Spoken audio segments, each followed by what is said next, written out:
আসসালামু আলাইকুম। আজ তোমাদের ভার্চুয়াল ক্লাসে আমি নাউন ক্লজ নিয়ে আলোচনা করব। ভিডিওটা তোমরা প্রথম থেকে শেষ পর্যন্ত মনোযোগ দিয়ে শুনবে এবং ভিডিওটা সাবস্ক্রাইব করতে কেউ ভুলবে না। আমরা আগের ক্লাসে আলোচনা করেছি ক্লজের বিভিন্ন টাইপস নিয়ে এবং সেই সঙ্গে রিলেটিভ ক্লজ নিয়ে আলোচনা হয়েছে। আজ আমরা শিখব নাউন ক্লজ আর নমিনাল ক্লজ। তো নাউন ক্লজ আর নমিনাল ক্লজ এর কি কি ফাংশন বা কী কী লিঙ্কার হিসেবে ব্যবহার করতে হয় সেগুলো আমরা জানব। Noun clause does the work of a noun.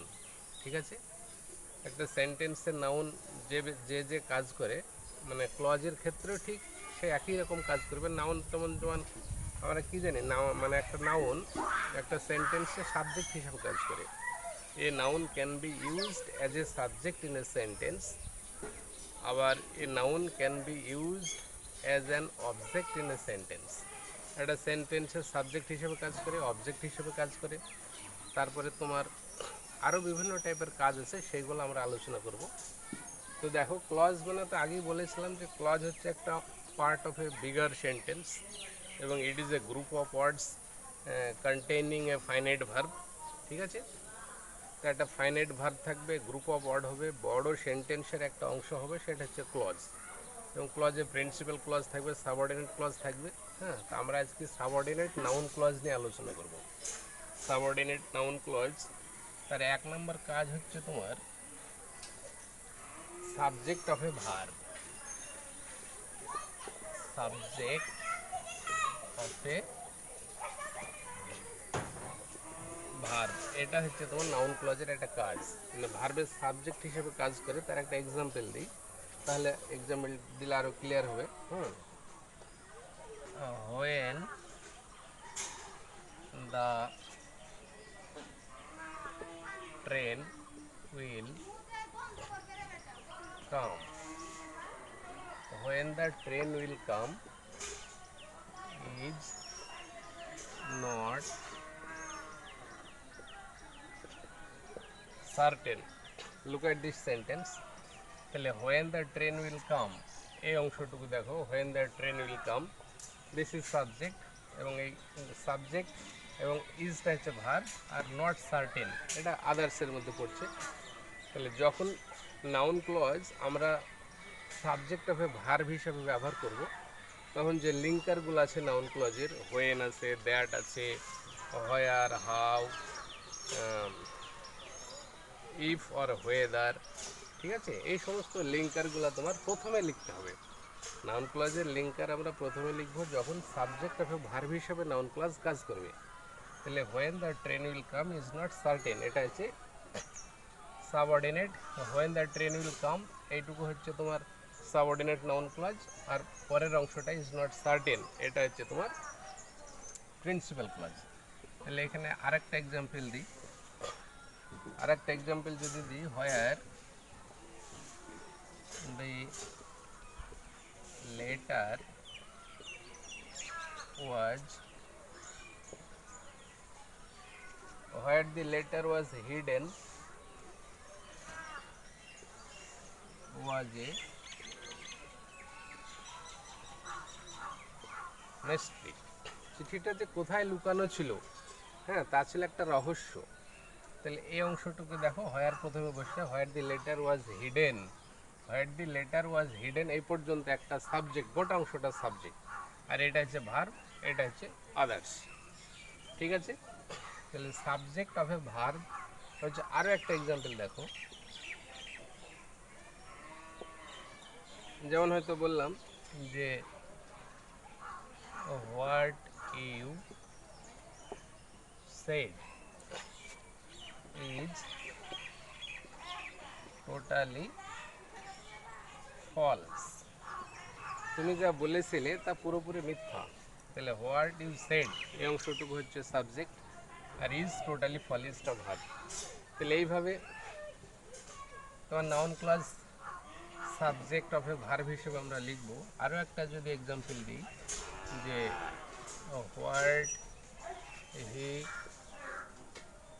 States what he states is not true.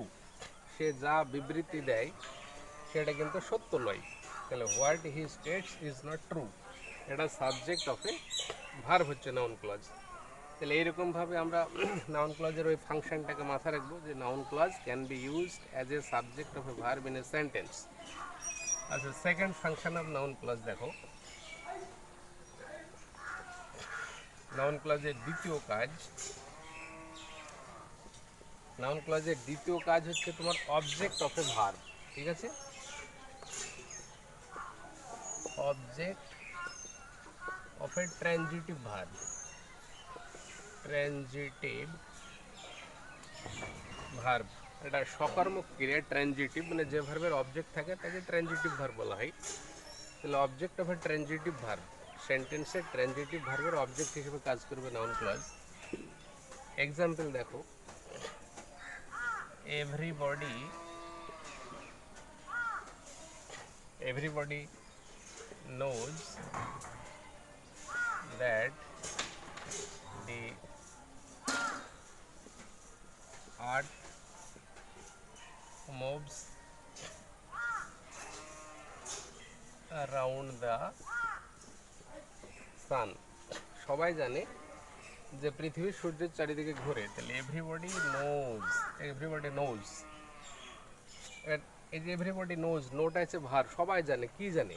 একটা ভার্বকে কি দ্বারা কোয়েশ্চেন করলে যে অ্যান্সারটা বেরিয়ে আসে সেটা হচ্ছে সেই ভার্বের অবজেক্ট। তাহলে এভরিবডি নোজ, হোয়াট নোজ, জানে যে that the earth moves round the sun. তাহলে এই যে that moves round the sun, এই গোটা অংশটা হচ্ছে নো ভার্বের অবজেক্ট। তাহলে এটা ট্রানজিটিভ ভার্বের অবজেক্ট হচ্ছে। অবজেক্ট আবার একগুচ্ছ শব্দ হয়ে যাচ্ছে, group of word containing a finite verb. এবার দ্বিতীয় এক্সাম্পল দেখো। দ্বিতীয় এক্সাম্পল যদি আমরা বলি যে, হয়তো বললাম যে দ্বিতীয় এক্সাম্পল দেখো,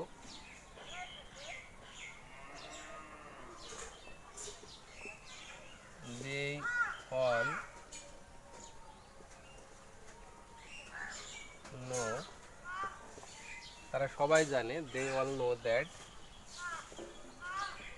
he is a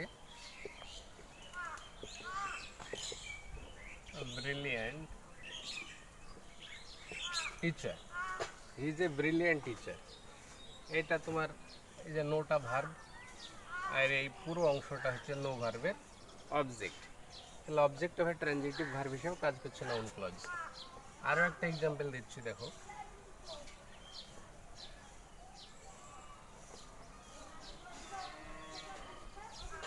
আরও একটা যদি এক্সাম্পল দিই যে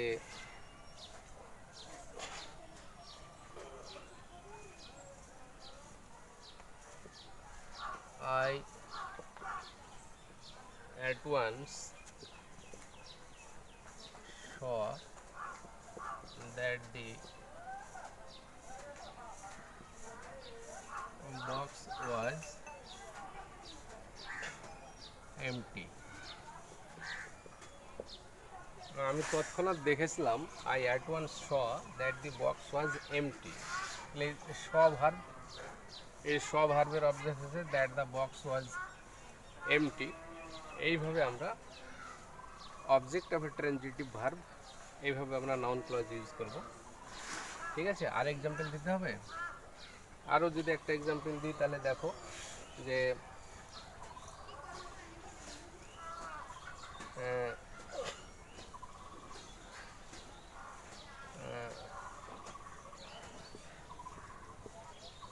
tell me where you live. Tell me, আমাকে বলো, হোয়ার ইউ লিভ, তুমি কোথায় বাস করো। তাহলে টেলটা ভার্ব, এটা তোমার ইম্পারেটিভ সেন্টেন্স, সাবজেক্ট ইউ উজ্জ্ব আছে। তাহলে এটা হচ্ছে ভার্ব টেল, বলো, আমাকে বলো, কি বলো। হোয়ার ইউ লিভ, তুমি যেখানে বাস করো সেটা বলো। তাহলে এই যে হোয়ার ইউ লিভ, এই অংশটুকু হচ্ছে তোমার টেল ভার্বের অবজেক্ট। দুটো অবজেক্ট আছে, একটা মি একটা অবজেক্ট, আর এটা একটা অবজেক্ট। ঠিক আছে, তাহলে এইভাবে আমরা নাউন ক্লজ ট্রানজিটিভ ভার্বের অবজেক্ট হিসেবে কাজ করবে। Third function of noun clause, noun ক্লজের তৃতীয় কাজ দেখো কীরকমভাবে কাজ করছে। Object of A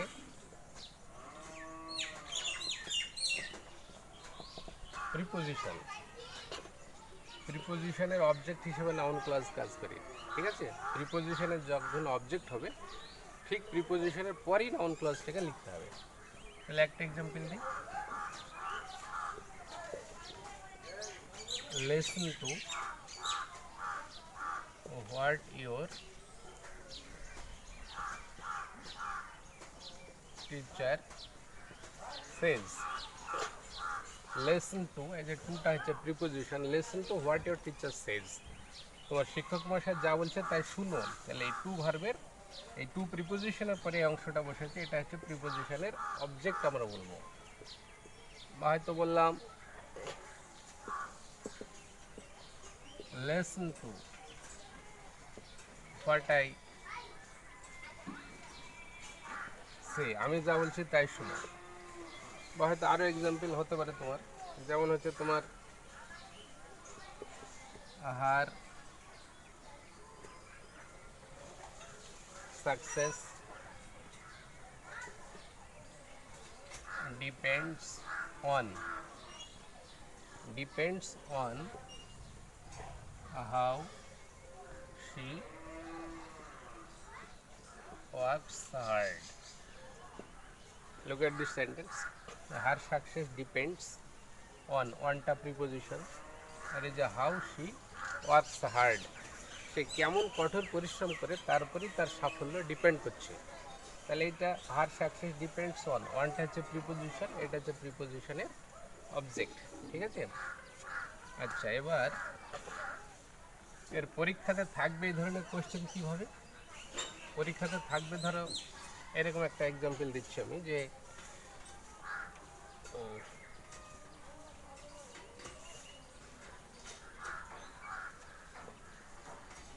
he will say something, he will say something, everything depends on it। এই দুটো সেন্টেন্স বললেন নাউন ক্লজ দিয়ে এটাকে জয়েন করো বা এটাকে কমপ্লেক্স করো ইউজিং নাউন ক্লজ। তাহলে আমরা এখানে কীভাবে লিখবো? হি উইল সে সামথিং মানে সে কিছু বলবে, এভরিথিং ডিপেন্ডস অন ইট সব কিছু এর উপরে নির্ভর করছে। তাহলে সব কিছু নির্ভর করছে সে যা বলবে তার উপরে। তাহলে এই বাক্যটা আমরা নাউন ক্লজ করে যদি everything depends on what he will say, এটা নাউন ক্লজ হয়ে গেল অবজেক্ট অফ এ প্রিপোজিশনের ফাংশানে। On preposition, what he will say এই অংশটা হচ্ছে অনের অবজেক্ট। তাহলে এটা কমপ্লেক্স সেন্টেন্স হয়ে গেলো। আগেই বলেছি যে মানে ক্লজ করা মানে সেন্টেন্সটা কমপ্লেক্স হয়ে যাওয়া। তাহলে everything depends on what he will say, এটা হচ্ছে তোমার কমপ্লেক্স সেন্টেন্স। নাউন ক্লজ দিয়ে হলো কোন function? Object of a preposition. ঠিক আছে, আরও একটা এক্সাম্পল দিচ্ছি। আরও একটা যদি আমরা এক্সাম্পল দিই, যে হয়তো বললাম যে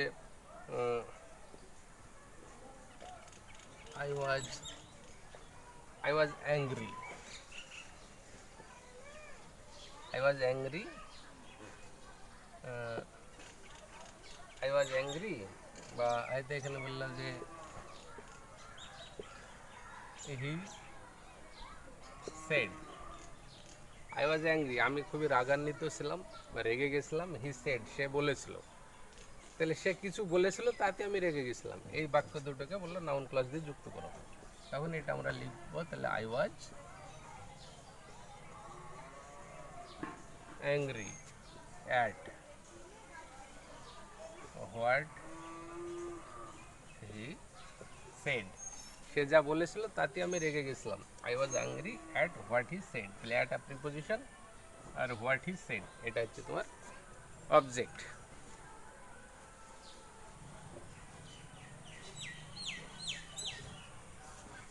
ঠিক আছে, এটা হচ্ছে তাহলে অবজেক্ট অফ প্রিপোজিশন হলো। আচ্ছা, এবার দেখো 4 নম্বর কাজ নাউন ক্লজের। এটার আরও একটা যদি এক্সাম্পল দিই আর কি। হ্যাঁ, দেয়ার ওয়াজ নো মিনিং। আর একটা এক্সাম্পল দিয়েছি অবজেক্ট অফ এ প্রিপোজিশনের। তাহলে there was no meaning in what she said. সে যা বলেছিল তার কোনো অর্থ ছিল না। There was no meaning in what she said. In preposition, এটা হচ্ছে তোমার অবজেক্ট। ঠিক আছে। আচ্ছা, 4 নম্বর কাজ দেখো। নাউন ক্লজের 4 নম্বর কাজ হচ্ছে তোমার, দেখো, complement of a auxiliary verb. Complement of an auxiliary verb. Auxiliary verb বিশেষ করে টু বি ভার্ব আর কি। ঠিক আছে, টু বি ভার্ব এইগুলার কমপ্লিমেন্ট হিসেবে কাজ করবে। দেখো, অক্সিলিয়ারি ভার্ব বলতে আমরা এখানে টু বি ভার্বকে বলবো, অ্যামিজ আর ওয়াজ ওয়ার এগুলো। তাহলে এই টু বি ভার্বের কমপ্লিমেন্ট হয় নাউন ক্লজ কীরকম, হয়তো বললাম যে একটা এক্সাম্পল দিচ্ছি, যে সহজ এক্সাম্পল দেখো, মাই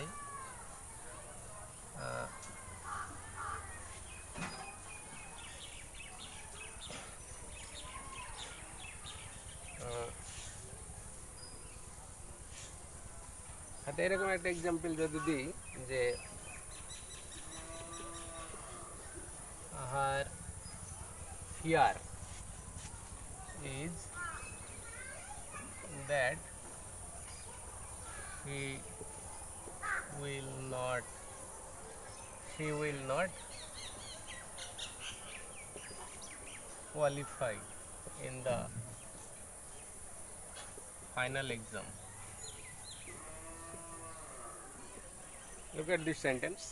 তাহলে হার ফিয়ার ইজ দ্যাট, তার আতঙ্ক হচ্ছে, তার ভয় হচ্ছে যে she will not qualify in the final exam. ইজটা হচ্ছে টু বি ভার্ব। তাহলে তার ফিয়ারটা হচ্ছে কি, ফিয়ার ইজের পরে অর্থটাকে কমপ্লিট করার জন্য যে অংশটা দরকার সেটা কমপ্লিমেন্ট। তাহলে that she will not qualify in the final exam, এই পুরো অংশটা হচ্ছে ইজ ভার্বের কমপ্লিমেন্ট। এটা নাউন ক্লজের ক্ষেত্রে এরকম সেন্টেন্স আমরা ইউজ করতে পারি। ঠিক আছে, আরও একটা এক্সাম্পল যদি আমরা দিই, দেখো, হয়তো বললেন যে মাই complain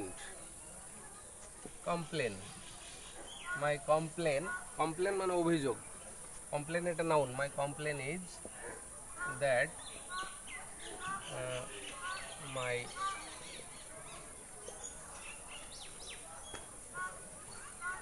neighbors are not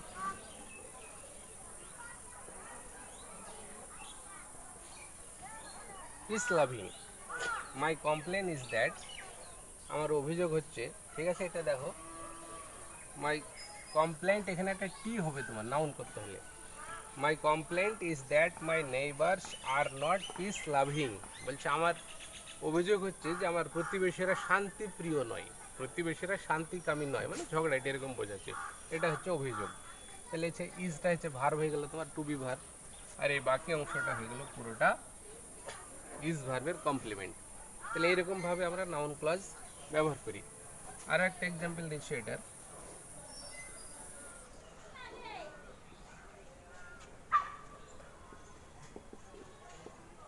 life is what we make it. জীবন হচ্ছে যা আমরা এটাকে তৈরি করি, সেটাই জীবন। তাহলে life is what we make it, আমরা যেভাবে জীবনকে তৈরি করি সেটাই জীবন। তাহলে life is what we make it. তাহলে ইজটা হচ্ছে টু বি ভার্ব। ঠিক আছে, আর এই অংশটা হচ্ছে তোমার হোয়াট উই মেক ইটটা হচ্ছে কমপ্লিমেন্ট। তাহলে এইরকমভাবে নাউন ক্লজ টু বি ভার্বের কমপ্লিমেন্ট হিসেবে কাজ করে। নেক্সট ফাংশন, তাহলে সাবজেক্ট অফ এ ভার্ব হলো, object of a transitive verb হলো, তারপরে অবজেক্ট অফ প্রিপোজিশন হলো, এবার complement of a auxiliary verb to be verb হলো, এবার complement of an adjective. 5 number কাজ হচ্ছে কমপ্লিমেন্ট অফ অ্যান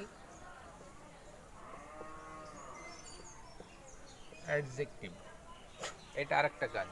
ঠিক আছে, অ্যাডজেক্টিভের কমপ্লিমেন্ট হিসেবে নাউন যখন কাজ করবে নাউন ক্লজ, তখন অ্যাডজেক্টিভের ঠিক পরেই লিঙ্কারটা বসাতে হবে। ঠিক আছে, তাহলে এখানে একটা এক্সাম্পল যদি দিই, I am sure that, I am sure that my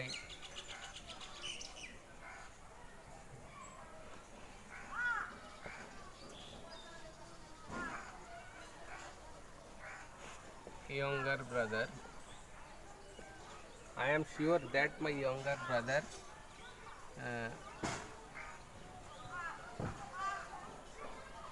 will stand first, will stand first in the race, প্রতিযোগিতায় আমার ছোট ভাই প্রথম স্থান অধিকার করবে, এই ব্যাপারে আমি নিশ্চিত। আই এম শিওর, এই শিওরটা হচ্ছে তোমার অ্যাডজেক্টিভ, আর এই পুরো অংশটা হচ্ছে তোমার কমপ্লিমেন্ট। তাহলে শিওরের পরে বসছেন linker that, I am sure that my younger brother will stand first in the race, this is a noun clause.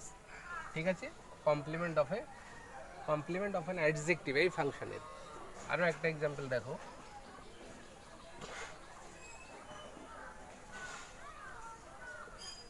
Example যদি 2 নম্বর দিই, হয়তো বললাম যে হি is afraid that he will not pass in the annual examination। তাহলে হি is afraid, সে আতঙ্কিত, অ্যাফ্রেডটা হচ্ছে adjective, he is afraid that he will not pass in the annual examination, সে বাৎসরিক পরীক্ষা পাশ করতে পারবে না, এটা হচ্ছে তার ভয়। তাহলে অ্যাফ্রেডটা হচ্ছে অ্যাডজেক্টিভের পরে লিঙ্কার বসেছে, পরে অংশটা বসেছে, তাহলে এটা হচ্ছে তোমার complement of an adjective noun ক্লজের ক্ষেত্রে। ঠিক আছে, আরও একটা এক্সাম্পল যদি দিই,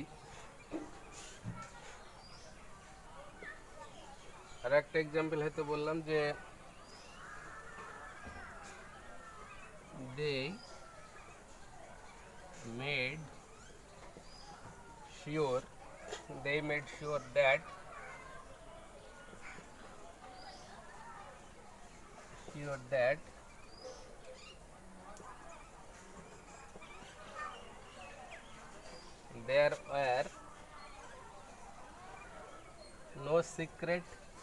there were no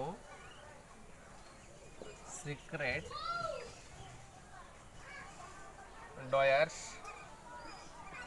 in the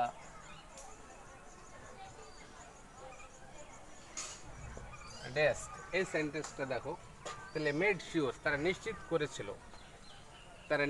করেছিল they made sure that there were no secret doors in the desk, ডেস্কে কোনো সিক্রেট কোনো ডয়ার ছিল না, কোনো সিক্রেট ড্রয়ার্স বানানটা ভুল হয়েছে এখানে, ড্রয়ার্স ডিআর হবে,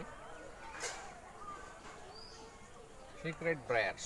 তাহলে এই যে শিওরটা হচ্ছে অ্যাডজেক্টিভ, আর বাকি অংশটা হচ্ছে অ্যাডজেক্টিভের কমপ্লিমেন্ট। তাহলে এইভাবে আমরা নাউন ক্লজকে অ্যাডজেক্টিভের কমপ্লিমেন্ট হিসেবে ইউজ করব। এর 6 নম্বর কাজ দেখো নাউন ক্লজের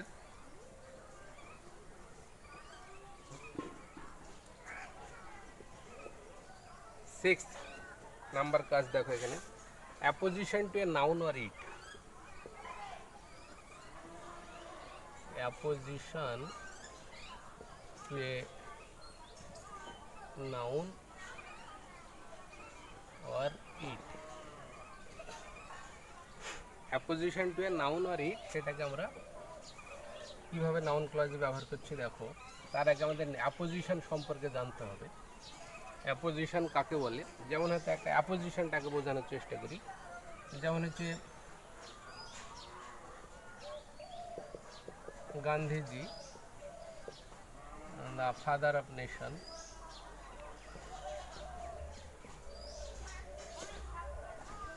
was killed in, এই সেন্টেন্সটা দেখো, গান্ধীজি একটা নাউন, এটা হচ্ছে noun Gandhiji, the father of nation comma, the father of nation comma. তাহলে কোনো একটা নাউনের মানে পরিচয় জ্ঞাপক কোনো গ্রুপ অফ ওয়ার্ডস যখন আমরা সেই নাউনের পাশে কমা দিয়ে ইউজ করি, সেইটাকে সেই নাউনের নাউনিন অ্যাপোজিশন বলা হয়। তাহলে গান্ধীজির পরিচয়টা দিচ্ছে দি ফাদার অফ নেশন, জাতির জনক। তাহলে এই দি ফাদার অফ নেশন হচ্ছে গান্ধীজি, এই নাউন শব্দটা অ্যাপোজিশন হচ্ছে, ঠিক আছে। তাহলে Gandhiji the father of nation was killed in 1948। তাহলে নাউন ইন অ্যাপোজিশন নিশ্চয় এবার ক্লিয়ার হয়েছে। এবার এই noun apposition to a noun আর ইটের বা কোনো একটা নাউনের অ্যাপোজিশন হিসেবে নাউন ক্লজ কীভাবে কাজ করে সেটা আমরা দেখি। হয়তো এক্সাম্পল এখানে দিলাম তোমার, যে খুবই সহজ এক্সাম্পল দেখো, অ্যাপোজিশন টু এ নাউন আর the news,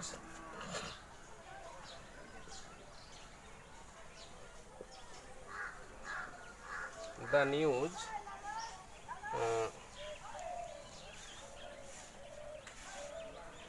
the news that will be a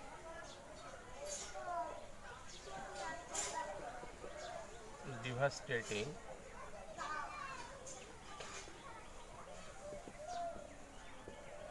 the news that will be a devastating war is a rumor, is a rumor. The নিউজটা হচ্ছে একটা নাউন, নাউজ একটা খবর, নিউজটা হচ্ছে নিউজ সংবাদ। তাহলে সংবাদটা কি, সংবাদের পরিচয় এখানে that there will be, that there will be a devastating war, একটা বিধ্বংসী যুদ্ধ হবে, একটা বিধ্বংসী যুদ্ধ হবে, এটা হচ্ছে নিউজ। তাহলে নিউজের বর্ণনাটা দিচ্ছে, নিউজের মানে ডেসক্রিপশনটা দিচ্ছে। তাহলে that there will be a devastating war, এই যে গ্রুপ অফ ওয়ার্ডস, একগুচ্ছ শব্দ, এই অংশটা হচ্ছে দ্য নিউজ শব্দটার অ্যাপোজিশন, ঠিক আছে। তাহলে the news that there will be a devastating war is a rumour, যে একটা ভয়ঙ্কর বিধ্বংসী যুদ্ধ হবে, এই খবরটা হচ্ছে একটা গুজব, একটা আজগুবি কথা, রিউমার, ঠিক আছে। আর একটা এক্সাম্পল দিচ্ছি,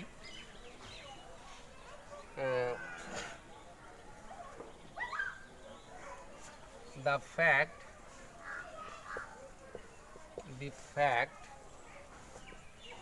that he is a great orator, the fact that he is a great orator cannot be denied, the fact that he is a great orator cannot be denied। তাহলে যে দি ফ্যাক্ট মানে ঘটনা, ঘটনাটা কি, ঘটনাটা হচ্ছে সে একজন বড় বক্তা, that he is a great orator, orator মানে স্পিকার, বক্তা। তাহলে সে যে একজন বড় বক্তা, এটা হচ্ছে ফ্যাক্ট। আর এই ফ্যাক্টটা কি বলছে, ক্যান নট বি ডিনাইড, এটা অস্বীকার করা যাবে না, অস্বীকার করা যায় না। তাহলে এখানে মানে তোমার নাউনের অ্যাপোজিশন হিসেবে নাউন ক্লজ কাজ করছে। এবার একটা ইট দিয়ে এক্সাম্পল দিই, তাহলে আরেকটু ক্লিয়ার হয়ে যাবে। ইটের কিভাবে মানে অ্যাপোজিশন হিসেবে কাজ করছে দেখো, ইট seems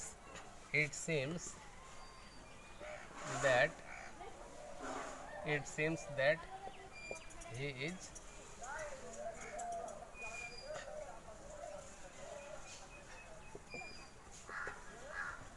sick.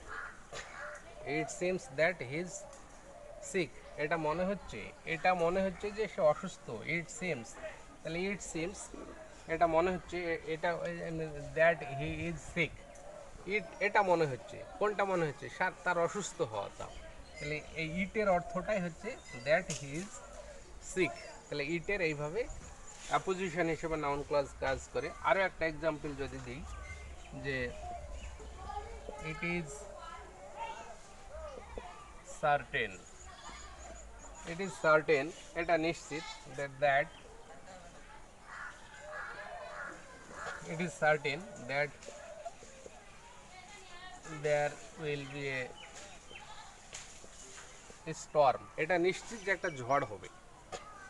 তাহলে এখানে দেখো ইট ইজ সার্টেন, কোনটা সার্টেন? ইট বলতে কোনটা, যে একটা ঝড় হবে এটা। তাহলে ইট বলতে এখানে that there will be a storm, এটাকে বোঝাচ্ছে। তাহলে এইরকমভাবে আমরা নাউন ক্লজের কাজ করব তোমার। এবার নাউন ক্লজের আরও একটা কাজ দেখো, 7 নম্বর নাউন ক্লজের কাজ। এটা হচ্ছে তোমার object of a participle. Object of a participle. পার্টিসিপলের অবজেক্ট হিসেবে নাউন ক্লজ কীরকম কাজ করে, যেমন একটা এক্সাম্পল দিই, যে একটা এক্সাম্পল দিচ্ছি,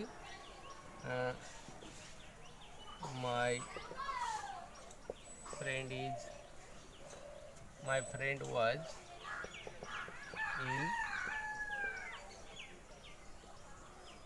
I heard this. I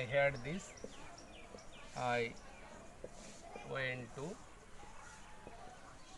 see him. এই তিনটি সেন্টেন্স দেওয়া আছে, যে মাই ফ্রেন্ড ওয়াজ ইল বলছে আমার বন্ধু অসুস্থ ছিল। আই হেয়ার্ড দিস, আমি এটা শুনেছিলাম। আই ওয়েন্ট টু সি হিম, আমি তাকে দেখতে গেছিলাম। এই তিনটি বাক্যকে বলা হলো নাউন ক্লজ দিয়ে যুক্ত করতে হবে। এটা কীরকম, যদি এই বাক্যটাকে আমরা এইভাবে লিখি, দেখো পার্টিসিপল কি, পার্টিসিপল ভার্বের সঙ্গে আইনজি যুক্ত করে হয়, বা ভার্বের সঙ্গে আইনজি যুক্ত করে পার্টিসিপল হয়। আর এবং সেই পার্টিসিপলের কীভাবে অবজেক্ট হচ্ছে নাউন ক্লজ। তাহলে আমার বন্ধু অসুস্থ জেনে বা শুনে আমি তাকে দেখতে গিয়েছিলাম, এরকমভাবে বাক্যটা বলবো। তাহলে হেয়ারটা হচ্ছে ভার্ব একটা, এই ভার্বের সঙ্গে যদি আইনজি যুক্ত করে দিই, তাহলে ওয়ান হেয়ারিং। ওয়ান মানে এখানে প্রিপোজিশন, ওয়ান মানে এখানে পরে, ওয়ানের অর্থ হচ্ছে পরে, আফটার অর্থে প্রিপোজিশন ওয়ান ব্যবহার করা হয়। তাহলে ওয়ান হেয়ারিং মানে শোনার পরে, ওয়ান হেয়ারিং কি শোনার পরে? One hearing that my friend was ill, I went to see him. Look at this sentence. One hearing that my friend was ill, বলছে আমার বন্ধু অসুস্থ, এটা শুনে আমি তাকে দেখতে গেছিলাম। তাহলে ওয়ান হেয়ারিং, হেয়ারিংটা হচ্ছে পার্টিসিপল, ভার্বের সঙ্গে আইনজি যুক্ত করে পার্টিসিপল হয়।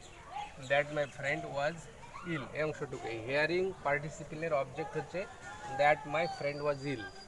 That my friend was ill এই অংশটুকু হচ্ছে হেয়ারিং পার্টিসিপলের অবজেক্ট। শোনার পরে কি শোনার পরে? আমার বন্ধু অসুস্থ ছিল, এটা শোনার পরে। তাহলে যেটার অবজেক্ট আমরা মানে পেতে চাইবো সেইটাকে হোয়াট দিয়ে কোয়েশ্চেন করতে হবে। তাহলে হেয়ারিং পার্টিসিপল হেয়ারিংয়ের অবজেক্ট পেতে হলে হেয়ারিংকে হোয়াট দিয়ে কোয়েশ্চেন করতে হবে, তাহলে যে অ্যান্সারটা আসবে সেটা হচ্ছে হেয়ারিংয়ের অবজেক্ট। তাহলে on hearing that my friend was ill, I went to see him. ঠিক আছে? তাহলে this is another function of a noun clause. এইরকমভাবে নাউন ক্লজ কাজ করে থাকে। তারপর আরও একটা এক্সাম্পল দিচ্ছি, দেখো পার্টিসিপল প্রেজেন্ট পার্টিসিপল হলে, যে এক্সাম্পলটা দিলাম প্রেজেন্ট পার্টিসিপল হলে, এবার পারফেক্ট পার্টিসিপল একটা এক্সাম্পল দিচ্ছি। On being asked, on being asked, on being asked if, on being asked if he did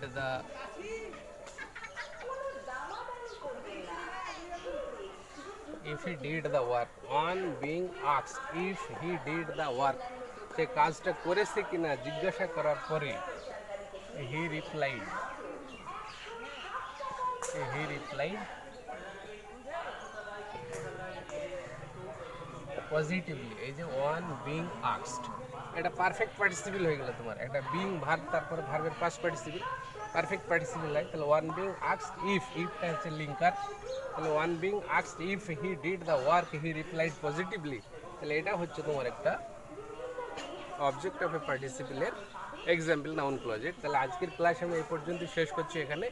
ভিডিওটা প্রথম থেকে শেষ পর্যন্ত দেখার আমন্ত্রণ জানাচ্ছি। সবাই ভালো থেকো, আসসালামু আলাইকুম।